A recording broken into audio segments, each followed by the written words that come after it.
Class 10th science के syllabus के बारे में।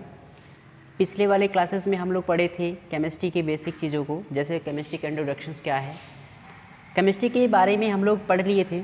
आज हम डिस्कस करेंगे क्लास 10th के विज्ञान में जो सेक्शन केमिस्ट्री है, मतलब रसायन विज्ञान है, उन सब के सिलेबस के बारे में हम लोग डिस्कस करेंगे। क्योंकि क्लास स्टार्ट करने से पहले आप सबको ये पता होना चाहिए कि इसकी सिलेबस क्या है। केमिस्ट्री चैप्टर हम स्टार्ट करने से पहले इस केमिस्ट्री के अंतर्गत आने वाले जितने भी टॉपिक्स हैं, उन सभी टॉपिक के बारे में, उन सभी के जो सिलेबस है, इन सभी सिलेबस पे हम डिस्कस कर लेते हैं। उसके बाद हम लोग एक एक चैप्टर करके उसको सिस्टमेटिक ढंग से स्टडी करेंगे। ठीक है, सो स्टूडेंट चलते हैं, वीडियो को स्टार्ट करते हैं। तो मैं आपको बता दूं सबसे पहले कि केमिस्ट्री का जो पहला चैप्टर है वो भी क्लास 10th का, तो केमिस्ट्री का पहला चैप्टर है रासायनिक अभिक्रिया एवं समीकरण। इसको इंग्लिश में क्या बोलते हैं? Chemical reaction and equation. ये आपका पहला चैप्टर है। सो इसमें जो पहला चैप्टर है केमिकल रिएक्शन एंड इक्वेशन, इसमें कौन कौन से टॉपिक को पढ़ना है ये मैं एक्सप्लेन कर दे रहा हूँ। तो सबसे पहले आप देखिए यहाँ पे लिखा गया है रासायनिक समीकरण, मतलब रासायनिक समीकरण किसे कहते हैं, पहला टॉपिक ये है। फिर क्या है? संतुलित रासायनिक समीकरण, संतुलित रासायनिक समीकरण का तात्पर्य। उसके बाद क्या है? संतुलित रासायनिक अभिक्रिया के प्रकार, मतलब संतुलित रासायनिक अभिक्रिया के कौन कौन से प्रकार हैं। फिर संयोजन अभिक्रिया, अपघटन, अपघटन को क्या कहते हैं? वियोजन अभिक्रिया भी कहते हैं। उसके बाद विस्थापन अभिक्रिया, द्विविस्थापन अभिक्रिया, अवक्षेपण अभिक्रिया, उदासीनीकरण, उपचयन तथा अपचयन अभिक्रिया।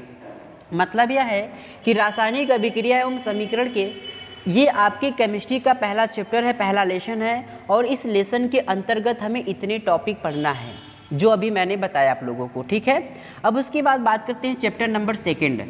जो चैप्टर नंबर 2 है, इसमें क्या पढ़ना है? तो इसमें आपको पढ़ना है अम्ल, क्षार तथा लवण। इसको इंग्लिश में क्या बोलते हैं? Acid, base and salt. Acid, base and salt जो है यह केमिस्ट्री का दूसरा चैप्टर है। किस क्लास का है? तो क्लास 10th का है। ठीक है, अब देखिए इसमें कौन कौन से टॉपिक पढ़ने हैं।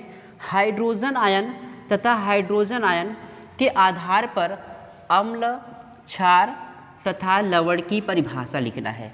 मतलब यहाँ पर ये इसमें टॉपिक पढ़ना है कि जो हाइड्रोजन आयन है और OH+ आयन जो है, OH- आयन जो है, इसके आधार पर हमें किसकी किसकी परिभाषा पढ़ना है? अम्ल का परिभाषा पढ़ना है, क्षार का परिभाषा पढ़ना है, और किसका पढ़ना है? लवण का। और क्या पढ़ना है? इसका सामान्य गुणधर्म भी पढ़ना है, उदाहरण पढ़ना है तथा उपयोग। ठीक है, अब उसके बाद क्या टॉपिक है? pH पैमाना की अवधारणा, दैनिक जीवन में pH का महत्व, सोडियम हाइड्रोक्साइड, विरंजक चूर्ण, baking soda, Dhawan soda, plaster of Paris के निर्माण की विधि तथा उपयोग पढ़ना है। तो मतलब यह केमिस्ट्री के 2 लेसन थे। बाकी जो 2 लेसन है मैं अगली वीडियो में आपको बताऊंगा कि उस 2 लेसन में कौन कौन सा टॉपिक आपको पढ़ना है। आई होप कि आपको समझ में आ गया होगा कि क्लास 10th का जो केमिस्ट्री है इसमें कौन कौन से टॉपिक है और कौन कौन से लेसन के अंतर्गत कौन कौन सा टॉपिक आपको पढ़ना है। तो बेसिकली मैंने बता दिया कि जो केमिस्ट्री है, केमिस्ट्री के अभी यहाँ पे 2 चैप्टर बताया गया है। पहला रासायनिक अभिक्रिया एवं समीकरण, दूसरा क्या है? Acid, base and salt. मैं तीसरे चैप्टर की बात कर दूँ तो मैं यहाँ पे लिख दे रहा हूँ। तीसरा चैप्टर होता है आपका, तीसरा चैप्टर आपका हो जाएगा इसमें मेटल एंड नॉन मेटल। ठीक है, जिसको हिंदी में क्या कहते हैं? धातु तथा अधातु कहते हैं। और चौथा क्या हो जाएगा? चौथा हो जाएगा कार्बन तथा उसके यौगिक हो जाएगा। पांचवा हो जाएगा तत्वों की आवर्त सारणी। तो ये जो तीनों चैप्टर है, इन तीनों चैप्टर के बारे में हम अगली क्लास में डिस्कस करेंगे।